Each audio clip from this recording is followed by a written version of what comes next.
నానన్నని మాట్లాడాల్సిందిగా కోరుతా ఉన్నా.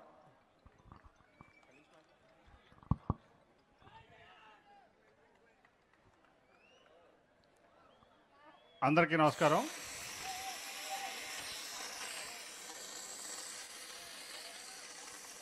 సోదరుడు జక్కంపూడి రాజా గారికి, జక్కంపూడి విజయలక్ష్మి గారికి, అలాగే రాజమండ్రి వైఎస్ఆర్సీపీ ఎంపీ అభ్యర్థి డాక్టర్ శ్రీనివాస్ గారికి, గణేష్ గారికి, అట్లాగే ఇంకా ఈ ప్రాంత ప్రజాప్రతినిధులకి, వైఎస్ఆర్సీపీ నాయకులకి, ప్రజలకి అందరికీ కూడా హృదయపూర్వక నమస్కారాలు. నిజంగా నాకు చాలా ఆనందంగా ఉంది. ఎందుకంటే జక్కంపూడి రామ్మోహన్ రావు అంటే మరి ఈ ప్రాంతానికే ఒక బ్రాండ్. ఆయన రాజశేఖర రెడ్డి గారు ఆయన అత్యంత ఆప్తులుగా ఉండేవాళ్ళు. ఆ తర్వాత ఇప్పుడు ఆయన కుటుంబాన్ని మరి జగన్మోహన్ రెడ్డి గారు, రాజశేఖర రెడ్డి గారు జక్కంపూడి రామ్మోహన్ రావు గారిని ఎట్లా ఆప్యాయంగా చూసుకున్నారో అంతకంటే ఆప్యాయంగా మన రామ్మోహన్ రావు తనయులు రాజాని, గణేష్ని, అట్లాగే కుటుంబాన్ని కూడా అదే రకంగా ఆదరించడం మరి చాలా సంతోషం. అట్లాగే ఈరోజు చూశాను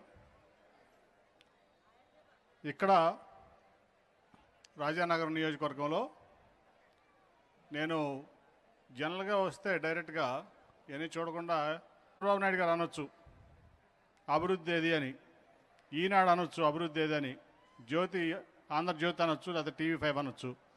కానీ ఇంత అభివృద్ధి ఒక రూరల్ నియోజకవర్గంలో జరుగుతుంటే మరి చంద్రబాబు నాయుడు గారు కనపట్లేదా, ఈ మీడియా కనపట్లేదా నాకు అర్థం కావట్లేదు. ఎందుకంటే నేను 45 రోజులు అయింది. నాకు రాజా చెప్పారు ఏ పరిస్థితిలో నేను వైఎస్ఆర్సీపీలో చేరాను. అట్లాగే ఆ రోజు నుంచి కూడా నేను విజయవాడ పార్లమెంట్లో ఎక్కడన్నా కానీ విలేజ్ సెక్రటరీలు 100 విలేజ్ సెక్రటరీలు నేను ప్రారంభోత్సవాలు చేశాను. నేను వచ్చిన తర్వాత 45 రోజుల్లో. అట్లాగే ఆర్బీకే కేంద్రాలు, అట్లాగే హెల్త్ క్లినిక్లు, విలేజ్ హెల్త్ క్లినిక్లు. మొత్తం మీద చూస్తే మనకి ముఖ్యంగా ఒక సెక్రటరేటు ఇప్పుడు దాదాపు 15,000 గ్రామాలు ఉన్నాయి మన ఆంధ్రప్రదేశ్లో. గ్రామాలు కానీ అట్లాగే టౌన్లో కూడా సెక్రటరేట్లు ఉన్నాయి. ఇవాళ దాదాపు 20,000 సెక్రటరేట్ల పైన పనిచేస్తూ ఉన్నాయి.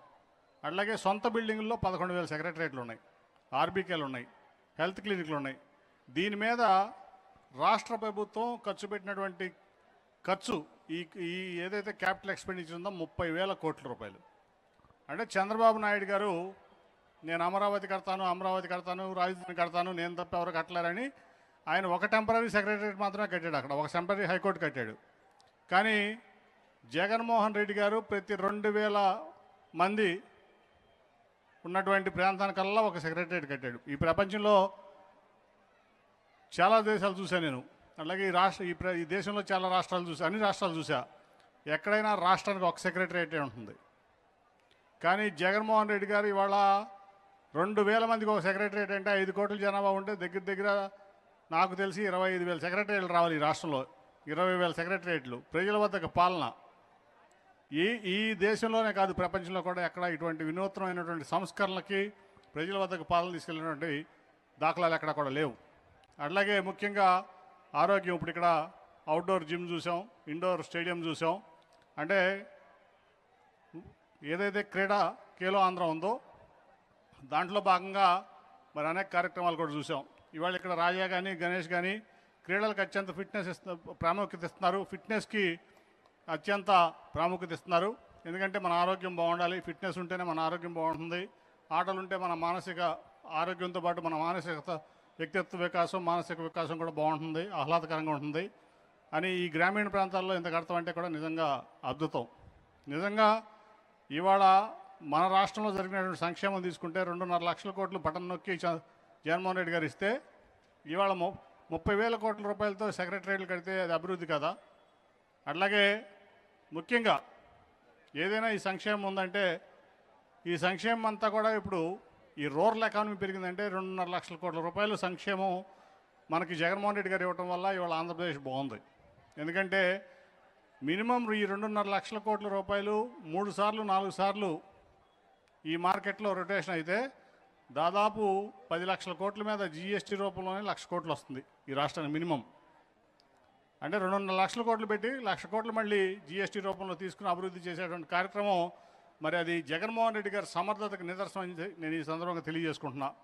అలాగే మరి రాజా కానీ గణేష్ కానీ అట్లాగే విజయలక్ష్మి గారు కానీ మరి ఆ రోజు జక్కంపూడి రామ్మోహన్ రావు గారి ఏదైతే ఆశయాల కోసం ఆయన పోరాడారో ఆయన బతికున్నంత కాలం, తర్వాత ఇవాళ మరి కుమారులు అట్లాగే విజయలక్ష్మి గారు కూడా మరి ఆవిడ ఎంతో కూడా ఇది చేస్తున్నారు ఈ ప్రాంతం కోసం.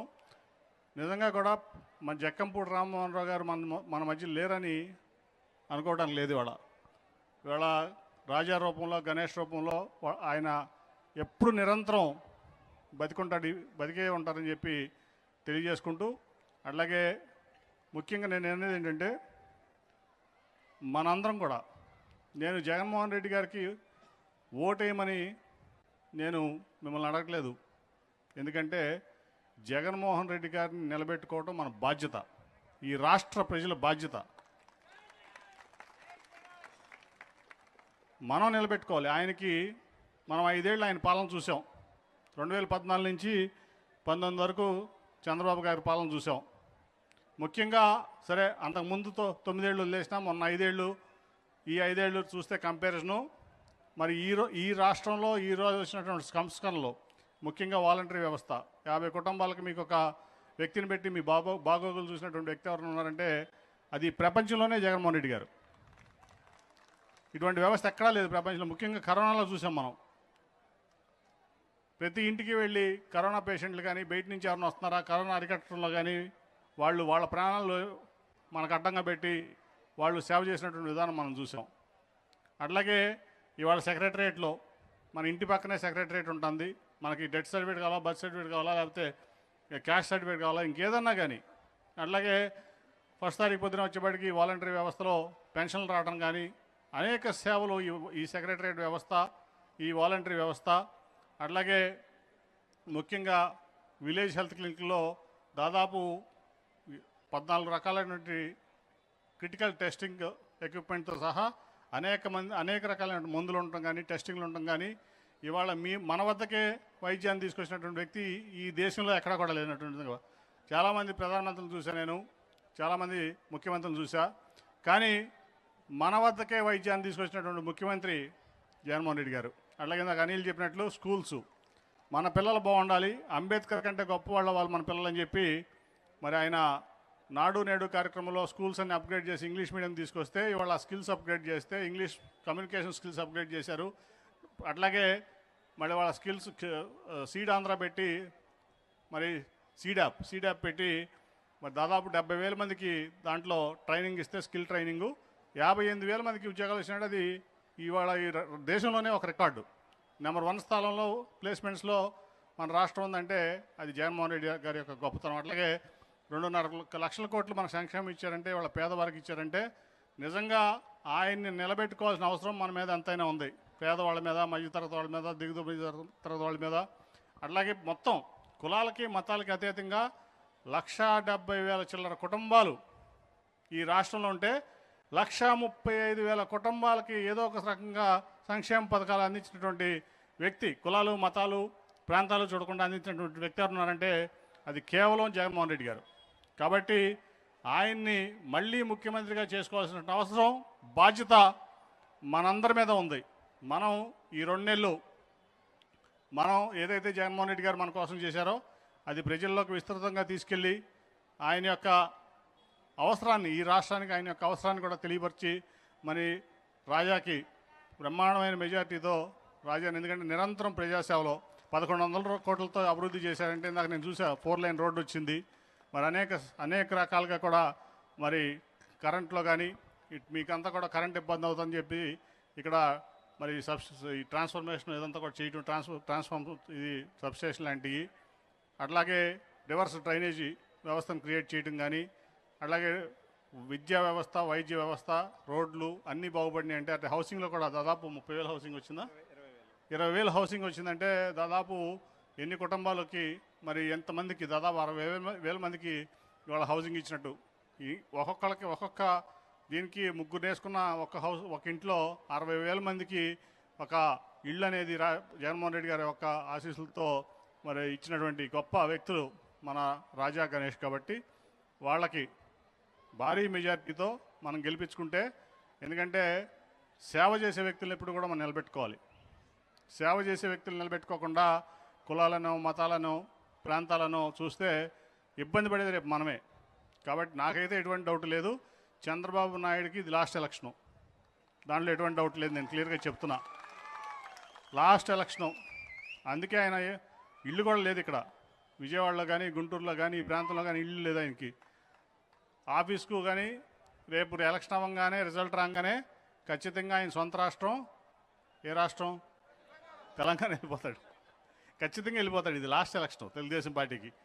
అందుకనే అలాగే పాపం మరి ఎందుకో కానీ జనసేన కార్యకర్తల మీద, జనసేన నాయకుల మీద అయితే నాకైతే చాలా జాలేస్తుంది. పాపం వాళ్ళు పవన్ కళ్యాణ్ గారి కోసం ప్రాణం ఇస్తానికి కానీ రెడీగా ఉన్నారు, కానీ పవన్ కళ్యాణ్ గారేమో చంద్రబాబు నాయుడు గారికి ప్రాణం ఇస్తానికి ఆయన రెడీగా ఉన్నారు.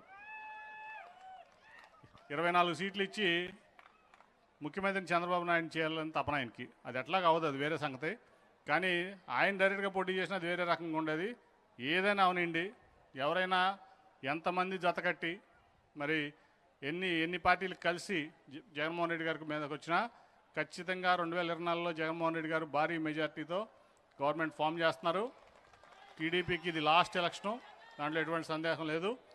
కాబట్టి రాజాని మనం నిలబెట్టుకోవాలి. జగన్మోహన్ రెడ్డి గారిని మరి మళ్ళీ ముఖ్యమంత్రిగా చేసుకోవాల్సిన బాధ్యత మన మీద ఉంది. ఆయన చేయాల్సినటువంటి కార్యక్రమాలు, కోవిడ్ వచ్చినా, ఏమొచ్చినా, ఎన్ని ఇబ్బందులు వచ్చినా, ఆర్థిక సంక్షోభం వచ్చినా ఆయన 2 లక్షల కోట్లు ఇచ్చాడంటే ఈ ప్రపంచంలోనే ఎక్కడ జరగల అటువంటి పరిస్థితి. అట్లా దాంతోపాటు అభివృద్ధి కూడా జరిగింది. ప్రతి గ్రామంలోకి వెళ్తుంటే 30,000 కోట్లతో ఇవాళ సెక్రటరీలు కానీ, ఆర్బీకేలు కానీ మన విలేజ్ హెల్త్ క్లినిక్ కట్టారంటే ఒక టెంపరీ సెక్రటరేట్ కడటానికే చంద్రబాబు నాయుడు గారు మరి చాలా ఇబ్బంది పడ్డాడు. అటువంటిది ఇవాళ ప్రతి గ్రామానికి సెక్రటరేట్ తీసుకొచ్చారు, ప్రతి గ్రామానికి వైద్యం తీసుకొచ్చారు, ప్రతి గ్రామానికి ఆర్బీకేలు తీసుకొచ్చారు, ఇటువంటి స్టేడియంలు తీసుకొచ్చారు. కాబట్టి ప్రతి గ్రామంలో అభివృద్ధి జరిగింది. ఒక అమరావతిలోనో, విజయవాడలోనో, గుంటూరులోనో, విశాఖపట్నంలోనో, తిరుపతిలోనో కాకుండా మన జగన్మోహన్ రెడ్డి గారి ప్రభుత్వంలో, వైఎస్ఆర్సీపీ గవర్నమెంట్లో ప్రతి గ్రామం అభివృద్ధి జరిగింది, ప్రతి మారుమూల అభివృద్ధి జరిగిందని తెలియజేసుకుంటూ మరి నాకు ఈ చక్కటి అవకాశం ఇచ్చిన రాజాకి, అందరికీ, కుటుంబ సభ్యులందరికీ కూడా కృతజ్ఞతలు తెలియజేసుకుంటూ సెలవు తీసుకున్నాను. Thank you.